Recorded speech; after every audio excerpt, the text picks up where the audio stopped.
ಮತದಾರ ಬಂಧುಗಳಿಗೆ ನಮಸ್ಕಾರ. ತಾವು ಕೇಳ್ತಾ ಇದ್ರಿ ಹಾಗಿದೆ ಬೆಂಗಳೂರು ಕೇಂದ್ರ ಲೋಕಸಭಾ ಕ್ಷೇತ್ರದ ಒಂದು ಸ್ಥಿತಿ ಹೇಳಬೇಕು ಅಂತಂದರೆ ಭಾಳನೇ ಚೆನ್ನಾಗಿದೆ, ತುಂಬ ಚೆನ್ನಾಗಿದೆ ವಾತಾವರಣ. At the same time Congress ಬಗ್ಗೆ ಸಾಕಷ್ಟು ಒಲವು ವ್ಯಕ್ತಪಡಿಸ್ತಾ ಇದ್ದಾರೆ ಜನ, ಇರ್ರೆಸ್ಪೆಕ್ಟಿವ್ ಆಫ್ ಪಾರ್ಟಿ. ಕೆಲವರಂತೂ ಎಸ್ಪೆಷಲಿ ಬಹುತೇಕ ನಮ್ಮ ಕಾಂಗ್ರೆಸ್ ಪಕ್ಷ ಏನು ಭರವಸೆಗಳನ್ನ ಈಡೇರಿಸಿದೆ ಅದು ಜನರಲ್ಲಿ ಒಂದು ಭರವಸೆ ತುಂಬಿಸಿದೆ. ಇವ್ರು ನಂಬೋದಪ್ಪ ಅನ್ನೋ ಮಟ್ಟಕ್ಕೆ ಜನ ಪಕ್ಷಾತೀತವಾಗಿ ನಮಗೆ ನೀವು ಉತ್ಪ್ರೇಕ್ಷೆ ಅನಿಸ್ಬೋದು, ಆದ್ರೂ ಪಕ್ಷಾತೀತವಾಗಿ ನಮಗೆ ಬೆಂಬಲಿಸ್ತಾ ಇದ್ದಾರೆ. ಅದರಲ್ಲೂ ವಿಶೇಷವಾಗಿ ಹೆಣ್ಣುಮಕ್ಕಳು ಒಂದು ನುಡಿದಂತೆ ನಡೆದಿರೋ ಸರ್ಕಾರ ಜನರ ಆಶ್ವಾಸನೆ ಈಡೇರಿಸ್ತದೆ ಅನ್ನೋದೇ ಒಂದು ದೊಡ್ಡ ಬಲ ನಮಗೆ. ಹಾಗಾಗಿ ಮನ್ಸೂರ್ ಅಲಿಖಾನ್ ಅವರು ಇವತ್ತು ಹೆಚ್ಚಿನ ಬಹುಮತದಿಂದ ಖಂಡಿತ ಗೆಲ್ತಾರೆ ಅನ್ನೋ ಭರವಸೆ ನಮಗೆ. ಬಟ್ ರಾಜ್ಯದಲ್ಲಿ ಇವತ್ತು ಏನು BJP ಪಕ್ಷ ನಾವು 28ಕ್ಕೆ 28 ನಾವೇ ಗೆಲ್ತೀವಿ ಅಂತಕ್ಕಂಥ ಮಾತನ್ನ ಹೇಳ್ತಾ ಇದ್ದಾರೆ ಸರ್. ಅದು ಉತ್ಪ್ರೇಕ್ಷೆ. ಅವ್ರು ಏನಾದರೆ ಕಳೆದ ಬಾರಿ ಗೆದ್ವಲ್ಲ 25 ಆ ಒಂದು ಉಮೇದಿನಲ್ಲಿದ್ದಾರೆ, ಅದು ನಡೀಲಿಕ್ಕೆ ಸಾಧ್ಯ ಇಲ್ಲ. ಈಗ ಸಿಂಪಲ್ಲಾಗಿ ನೀವೇ ತೊಗೊಳ್ಳಿ, ತೀರಾ ಜನರಲ್ಲೂ ದೊಡ್ಡ ಆಶ್ವಾಸನೆ ಕೊಟ್ಟಿದ್ದು ಒಂದು ಈಡೇರಿಕೆ ತೋರಿಸಿ. ಏನು ನಮ್ಮ ಪ್ರಧಾನಿಗಳು 10 ವರ್ಷದಿಂದ ಅಚ್ಚೇ ದಿನ ಬಂದೇ ಬಿಡ್ತು ಅನ್ನೋ ರೀತಿಯಲ್ಲಿ ಎಲ್ಲಿದೆ ಇವತ್ತು ಜನರ ಬವಣೆ ಎಲ್ಲಿ ತಪ್ಪಿದೆ? ಕನಿಷ್ಠ ಒಂದಾದರೂ ಈಡೇರಿಸಿದ, ಅದು ಭಾಳನೇ ಮುಖ್ಯ ಆಗ್ತದೆ. ಆಶ್ವಾಸನೆ ಕೊಡೋದು, ಪೊಳ್ಳು ಭರವಸೆ ಹೇಳೋದು, ಉತ್ಪ್ರೇಕ್ಷೆ ಮಾಡೋದು BJP ಕೆಲಸ ಆಗ್ಬಿಟ್ಟಿದೆ. ಹಾಗಾಗಿ ಜನ ನಂಬೋದು ಯಾರು? ನಿಮಗೆ ಕೆಲಸ ಆದಾಗ, ನಿಮ್ಮ ಕೆಲಸ ಆದಾಗ ಜನ ನಂಬ್ತಾರೆ. ಸಿಂಪಲ್ ಅಷ್ಟೇ. ಇವತ್ತು ರಾಜ್ಯದಲ್ಲಿ ಕಾಂಗ್ರೆಸ್ ಪಕ್ಷ ಜಾರಿ ಮಾಡಿದಂತಹ ಗ್ಯಾರಂಟಿಗಳನ್ನ ಆರಂಭದಿಂದಲೂ BJPಯವರು ಟೀಕೆ ಮಾಡ್ತಾನೆ ಬಂದರು. ಅದ್ರ ಮಧ್ಯೆ ಎಲ್ಲ ಗ್ಯಾರಂಟಿಗಳು ಸಕ್ಸಸ್ಫುಲ್ಲಾಗಿ ಜಾರಿಯಾದ್ವಿ. ಆದರೆ ಇವತ್ತು ಕೇಂದ್ರದಲ್ಲಿ ಘೋಷಣೆ ಮಾಡಿರ್ತಕ್ಕಂಥ ಗ್ಯಾರಂಟಿಗಳನ್ನ ಅದನ್ನು ಕೂಡ ಟೀಕೆ ಸ್ಟಾರ್ಟ್ ಮಾಡಿದ್ದಾರೆ. ಅದೆಲ್ಲ ಇಲ್ಲ, ಅದು ಮೋಸ, ಅದು ಯಾವುದೇ ಗ್ಯಾರಂಟಿ ಇಲ್ಲ, ಮೋದಿ ಗ್ಯಾರಂಟಿನೇ ಸತ್ಯ ಅಂತಕ್ಕಂಥ ಒಂದು ಮಾತು ಹೇಳ್ತಾ ಇದ್ದಾರೆ.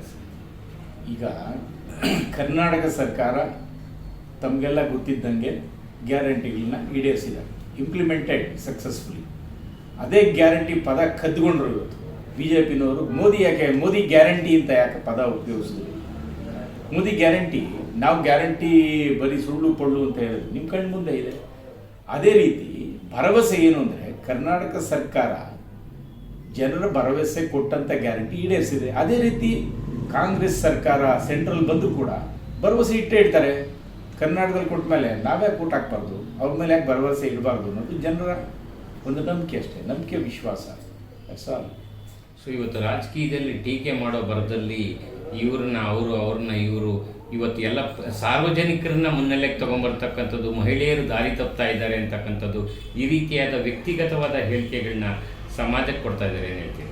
ಮೊದಲೆಲ್ಲ ಲೀಡರ್ಸು ಆಪೋಸಿಷನ್ನು ಅಥವಾ ರೂಲಿಂಗು ಸರ್ವೇ ಸಾಮಾನ್ಯ, ಆದರೆ ಈ ಸತಿ ಸ್ವಲ್ಪ ಜಾಸ್ತಿ ಆಯಿತು. ನಿಂದನೆ, ಪರ್ಸನಲ್ ನಿಂದನೆಗಳಿಗೆ ಅವೆಲ್ಲ ಹೋಗಬಾರ್ದು, ಅದು ಸ್ವಲ್ಪ ಜಾಸ್ತಿನೇ ಆಯಿತು ಅಂತ ಅನಿಸುತ್ತೆ ಲೀಡರ್ಸ್ಗಳ ಮಧ್ಯೆ. ಖಂಡಿತ ಸರ್. ಹಾಗೆ ಈಗ ಕಳೆದ ಬಾರಿ ಯಾವುದೇ ಅಲಯನ್ಸ್ ಇಲ್ದಲೇ ಕರ್ನಾಟಕ ರಾಜ್ಯದಲ್ಲಿ 25 ಸೀಟ್ಗಳನ್ನ ಕೂಡ ಗೆದ್ದಿದ್ರು. ಆದರೆ ಅವರು ಇಡೀ ದೇಶದಲ್ಲಿ ನಾವು 400ಕ್ಕೂ ಹೆಚ್ಚು ಸೀಟನ್ನು ಗೆಲ್ತೀವಿ ಅಂತ ಹೇಳ್ತಾ ಇದ್ದಾರೆ. ಜೊತೆಗೆ ಈಗ ರಾಜ್ಯದಲ್ಲಿ BJP JDS ಅಲಯನ್ಸ್ ಮಾಡ್ಕೊಂಡಿದ್ರೆ ಅದು ಸಾಧ್ಯ ಆಗುತ್ತೆ ಅಂತಕ್ಕಂಥ ಭರವಸೆಯಲ್ಲಿ ಅವರಿದ್ದಾರೆ. ಏನು ಹೇಳ್ತೀವಿ? ಭರವಸೆ ಇಡಲೇಬೇಕಲ್ಲ, ಭರವಸೆಯಲ್ಲಿ ಇದ್ದಾರೆ. ಆದರೆ ನಮಗೆ ದೊಡ್ಡ ಭರವಸೆನೇ ಇದೆ, ಜನರ ಭರವಸೆ. ಖಂಡಿತ ನಾವು ಸಕ್ಸಸ್ ಆಗ್ತೀವಿ ಈ ಸರಿ ಅಂತಲೂ. ಅಭೂತಪೂರ್ವವಾದಂಥ ಜನರ ಬೆಂಬಲ ನಮಗೆ. ಹಾಗೆ ರಾಜಾಜಿನಗರ ವಿಧಾನಸಭಾ ಕ್ಷೇತ್ರದ ಜನತೆಗೆ, ಬೆಂಗಳೂರು ಕೇಂದ್ರ ಲೋಕಸಭಾ ಕ್ಷೇತ್ರದ ಜನತೆಗೆ ತಾವು ಬ್ಲಾಕ್ ಅಧ್ಯಕ್ಷರಾಗಿ ಏನು ವಿನಂತಿ ಮಾಡ್ತೀರಾ ಸರ್? ಏನಿಲ್ಲ, ಈ ಒಂದು ಎಲೆಕ್ಷನ್ ಟೈಮಲ್ಲಿ ನಮ್ಮ ಮೇಲೆ ಭರವಸೆ ಇಡಿ. ಈಗಾಗಲೇ ನಿಮ್ಮ ಜೊತೆ ನಾವಿದ್ದೀವಿ. ನಿಮ್ಮ ಜನರ ಒಂದು ನಂಬಿಕೆ ಉಳಿಸ್ಕೊಂಡಿದ್ದೀವಿ. ಹಾಗಾಗಿ ದಯವಿಟ್ಟು ಈ ಬಾರಿ ಏನು ಕಾನ್ಸ್ಟಿಟ್ಯೂಟ್ ಆಯಿತು ಬೆಂಗಳೂರು ಸೆಂಟ್ರಲ್, ಇದುವರೆಗೂ ಕೂಡ ನಮಗೊಂದು ಅವಕಾಶ ಸಿಕ್ಕಿಲ್ಲ.